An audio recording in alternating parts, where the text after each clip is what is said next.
Hi guys, my name is Nobu Kumado. Welcome to my channel. Welcome to Sunday Tea with Nobu. I know I wasn't here last week, but I'm here now. If you're not yet subscribed, please do the right thing. Click the subscribe button and do all the things. So anyway, today I have a special guest, the husband of my youth. Hi, babe. Hello. Hi, to say hello to me. Say hello to the people. So some of you might know him from some of my vlogs where I, without his consent, throw him in the other video that we made on property. But some of you probably don't know him. So this is my husband. Anyway, so if you've been on my channel, you see that I speak a lot about money. It's something I'm very passionate about. Because I want to be wealthy in life. So I want to speak about money in relationships. But I think that instead of like doing something boring and just talking at the camera, let's do it in a bit of a fun way. So we took a quiz. I think I'm gonna let him explain what the quiz is and then and how we're gonna do it from here. Okay, so lots of people, researchers have done research about what they call money scripts, right? And it's this idea that a lot of the things that we learn in childhood and as we grow determine what we think about money and our attitudes towards money. And so this script is based off a lot of that research. I guess we'll include a link to it. Yeah, I'll put a link in the description box. Yeah. And so what it is it asks you a bunch of questions to kind of try and establish your attitudes towards money and classifies you in one of 4 buckets. And then it will explain what that particular bucket is about, and then talks about like what are your tendencies and what things you can do to be better at it, right? Based off of that bucket. And this is the idea is that these money scripts determine our attitudes towards money and how we use money, etc.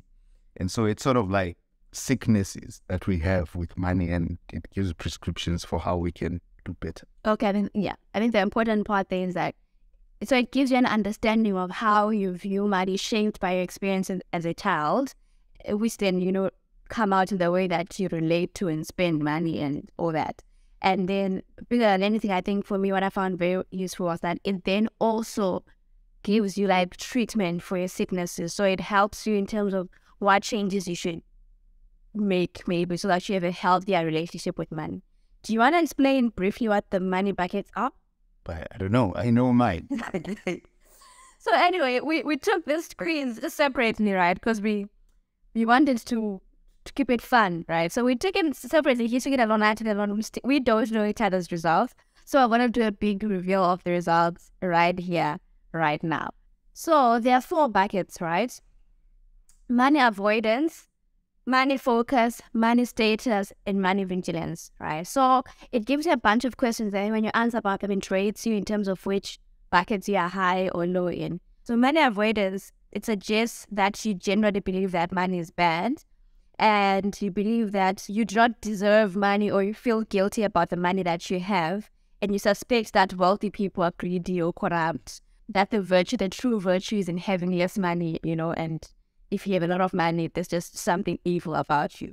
And then money focus, people believe that the key to happiness and the solution to their problems is to have a lot of money, right? But at the same time, they also believe that a person can never have enough money and that the pursuit of money never really satisfies them, right? So they believe that money will solve your problems, but they also understand that you will never get to a point where you feel like you have enough money and therefore I am set for life and all my problems are taken care of. And then there is money status. These are people who believe their self-worth is linked to their net worth, right? So they believe that and they prioritize in outward displays of wealth, and as a result, they can be at risk of overspending. I'm sure we all know a few people who are like, you don't have the money to be buying and looking and dressing the way you are. But these people believe that for people to value you and respect you, you need to display wealth. So they will do whatever they can to look like they're rich. And then finally, money vigilance. These are people who are alert, watchful, and concerned about their financial wealth.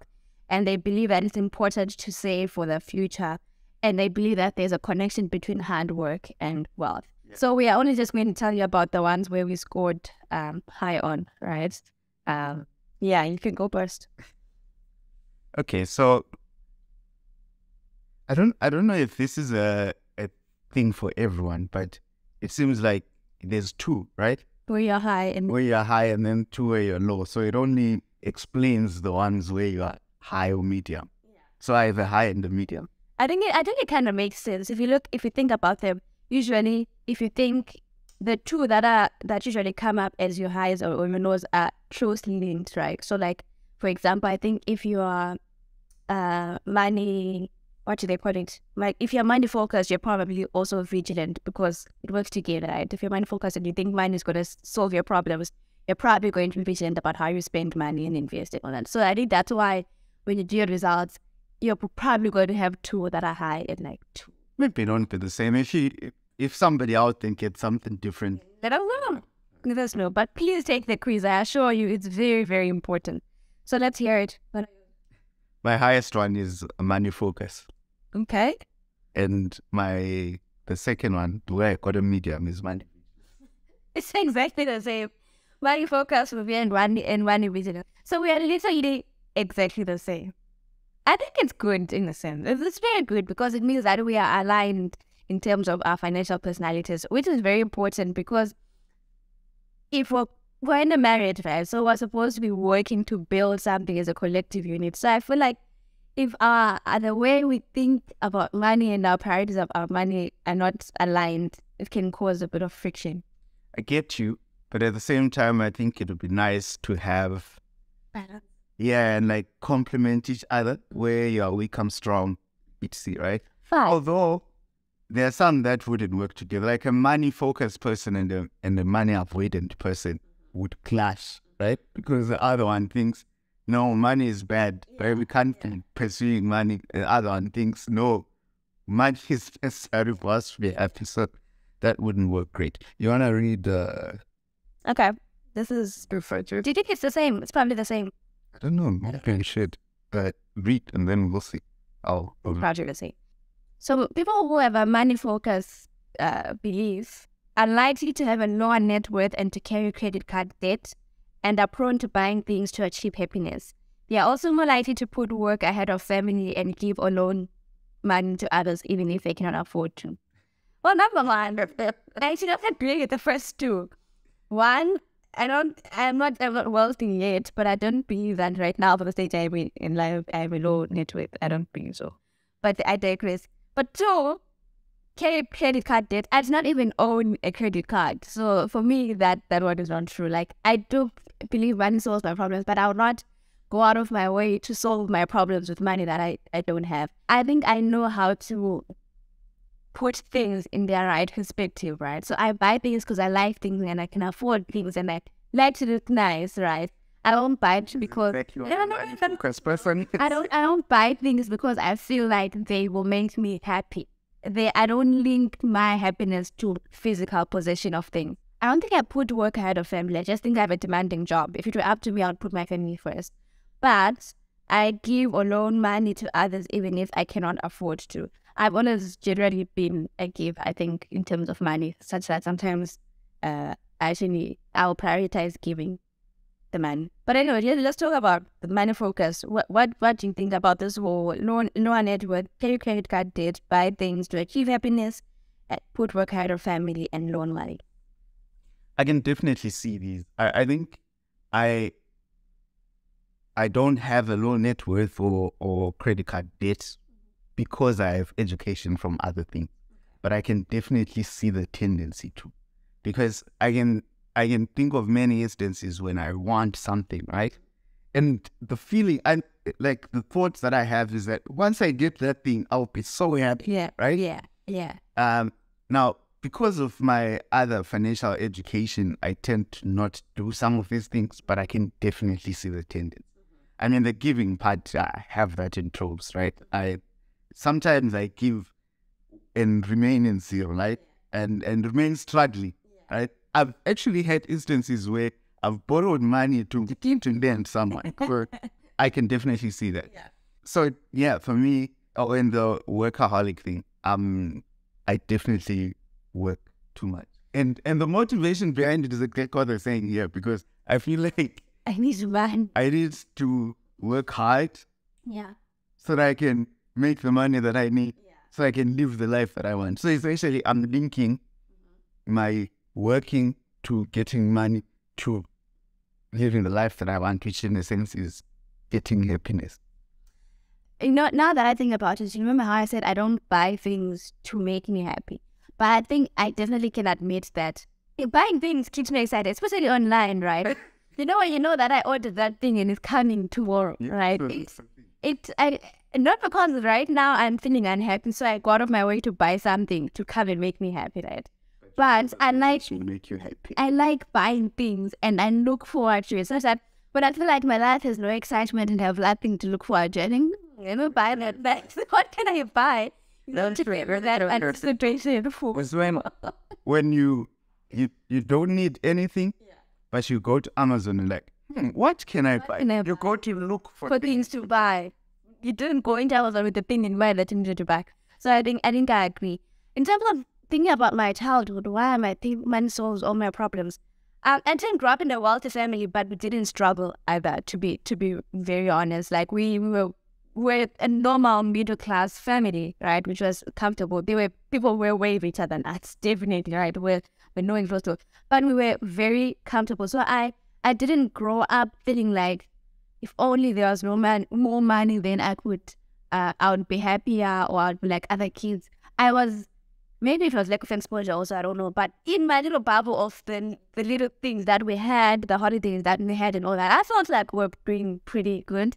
Yes, I think it's only now that I'm older that I'm seeing the possibility of how much money one can actually make and how that can change their life. Where I'm like, you know what? I want to be wealthy. But it's not, and I want to be wealthy to correct lack that I had as a child. I don't think. I definitely...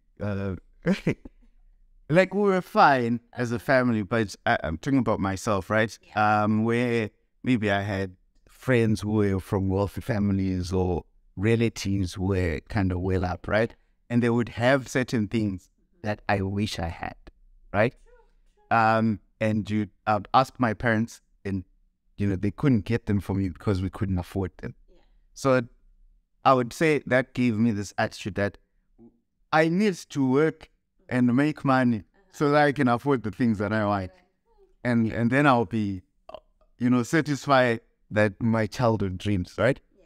So I think that had a big impact on me, because even in my mind right now, I'm still thinking of specific instances. Yeah. When I wanted a thing, I asked my parents and they couldn't get them for me because we couldn't afford them. Yeah. And I could understand that we couldn't afford them, but I still wanted the things. Mm-hmm. And so some of those things, when I started working and had the money, were the first things I bought. Yeah. And like I remember, when cell phones were starting to be a thing, and lots of people from school had cell phones and stuff like that, I asked my mom, I remember this specifically, right? I asked my mom to get me a phone and said, you know what, I can't afford to get you a phone, but what you should do is work hard. Buy yourself a phone. You can afford to buy yourself. I thought like a typical app. And when I started working, anyone who knows me, I always had the latest phone. Yeah. I think I'm now over it, but for a very long time, that was, a thing. I totally get you. I'm not invalidating what you're saying, but I think generally for a lot of people, except like the extremely wealthy ones, like we all had a healthy dose of our parents not being able to give us some luxuries that we saw other rich kids having and thinking one day I want to be able to buy that. I think all of us have had it. Every middle class child has had that experience. So I think there's an average healthy dose that everyone who grew up in a middle class family kind of had. But I think the response to it, right? So my response to it was a little extreme, right? Yeah. So most people will have it like you say, but my response to it, maybe because of other factors that I don't know now, my response to it was that, so the way for me to be happy and get the things I want is to have money. So yeah. I think what definitely aligns in this thing, because in a lot of the plans that we have for our lives and for our future, we're always like, bro, we need to have a lot of money. You guys don't understand how focused we are about building wealth for ourselves and for the family that we're trying to build. We are so focused. It was so clear in our mind that it's not a nice to have. So it's not a to be nice to if we were wealthy. It would be nice. We are so clear and we have a set plan to make sure that we become wealthy because we've decided that this is the path for us. Anyway, I think it's quite interesting. So the solutions to this are escape buyer's remorse. So buyer's remorse is where you buy something, but then when you get it, you feel guilty about it. So think about why you bought it, what needed serving, and that kind of helps you to see that you're not just like kids with money and to appreciate the purchases that you make. And number 2, make time for yourself and the people that you love. So remember, we say these people have a problem of then putting their work ahead of their family. So take a step back and be intentional about making time for the people in your life. And then the third one is to give, if you're a person who feels that money solves all your problems and are always in pursuit of money, giving away some of that money will help you, feel that it's not just about you and gratifying your needs, but that it actually can be used for the greater good. Cool. And then my second highest is also money vigilance, like I said. And this is the summary of what people who are money vigilant think, right? So those with higher money vigilance scores have higher levels of financial health. The money vigilant are less likely to borrow credit. They also tend to be anxious about their financial futures, inspiring them to save. And while they are likely to be discreet about their financial status with others, they are less likely to keep financial secrets from their partners. While money vigilance encourages saving and frugality, it can also lead to excessive worriness or anxiety that can prevent one from enjoying the benefits and sense of security that money can provide. I agree with all of these except the last line. So we are definitely very intentional about saving for emergencies and saving for wealth, and we're also very intentional about how we invest, what we invest in, and the growth that those investments will have. But one thing that I learned about us is that as vigilant and focused as we are on the future, assistingly in this current moment, that's what I think. I think we because of the way we've set up our financial model, right? Before we do anything, we take out what's inside. We take out the emergencies and the savings, and those we do not compromise on. We do not need to think twice on, right? So once we've done that, whatever is left, we're not splurgers, but hey. I think you have buyer's remorse though.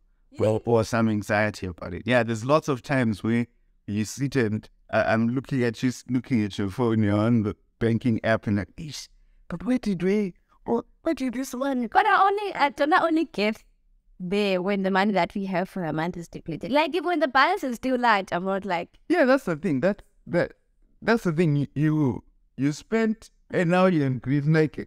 It's not a bit. If you were spending this money, right, and you're acting surprised, like, where did this go, right? How did we get here? And then I tell you, it's this and this and this and that, and like, get it, but now they're stressed, right? Like, maybe it's because maybe that's why I am money focused school, right? Because even when I'm spending, I'm kind of doing the counting in my mind, right? So I know exactly what's I don't need to be checking the bank account to know what's in there or whatever, right? You're not worried, then you keep spending. Yeah, and I also have the thing that, well, I've covered all of the things that I need to cover, right? And so if, whatever, right? No, but I start to worry when the funds, like I said, the funds that we have left after taking whatever else we need to take out has been taken out, because if we go to zero, then we're going to need to start dipping into our emergency savings. And you know that I always say, I don't like it when we end up dipping into emergency savings for things that are not emergency. So it's only when I feel like we are now spending more than we have allocated, well, I'm like, this is going to, it's like a 1 foot forward, 2 feet back, because now I'm going to go into emergency to supplement things that we should have been able to do.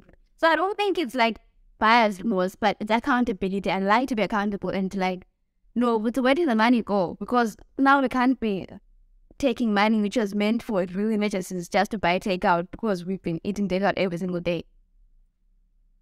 I don't know. And then you're like, we will see, we'll see where we get there. I'm like, dude, we're trying to build an emergency fund here and you keep subtracting. How am I going to get there? I don't know. I don't fully agree, but we'll take this.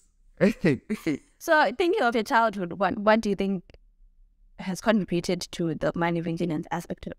And I think the two are linked, really, money focus and money vigilance. I don't know. I can't think of anything from my childhood related to vigilance. I think maybe that might come from education or maybe worrying about, worrying about money in general and thinking maybe I should spend it properly. Plus, like I said, I've had a time when I had a lot of debt. So after getting out of that, I really didn't want to get back to it. And so it kind of forced me to be more vigilant. I definitely think that's the same thing with me as well. It has come because of exposure and education as I've grown up, and particularly having moved to the first world and seeing what is possible, right, in terms of investments and building wealth. Because unfortunately, when you've grown up in Zimbabwe, you don't really have a good financial economy to form and, mold your views and beliefs around things like investments and credit and all that, because the economy just does not work, right? Mm-hmm. So it's only when I got out of Zim and got exposed to South Africa and then to the economy, I'm like, oh, so you can actually buy stock. Oh, so you can actually do this. Oh, you can actually 1, 2, 3. And oh, it's going to pay off in the future. This is quite interesting. So maybe I should start doing it now. So it has come due to education as an adult and the exposure, which I'm very, very grateful for. One thing they say, I think maybe that's why I had a lower score in vigilance, because one thing they say is that money vigilant people tend to be secretive about, finance. I'm not, man. I'm one of those people who is very open about my earnings. I don't think that too. It's like and what money I have and whatever. I don't care. So I'm not very secretive, but also I feel like there's people don't need to know every single thing about finances, but this husband of mine has no problem with. I think he will actually open the spreadsheet for you so that he shows you exactly the money that's coming in and out, and then how our growth is going. And I'm like, excuse me, this is our finances, not other people's. I like to teach, right? So I like to teach people stuff, and I'm like, okay, this is the exact thing. I mean, I don't mind that because I don't see it having any impact on me, right? And I think people learn better when they see real results. No, I've got Jesus on my side. Are you laughing? Having Jesus on my side.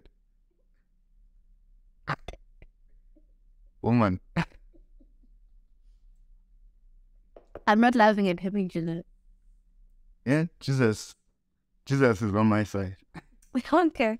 So the keys to money vigilance are to have fun, right? So set aside fun money so that which you can spend without any remorse or anxiety. And then remember that you can't take it with you, right? Also, you can't take it with you. This is supposed to be like a fun thing to say.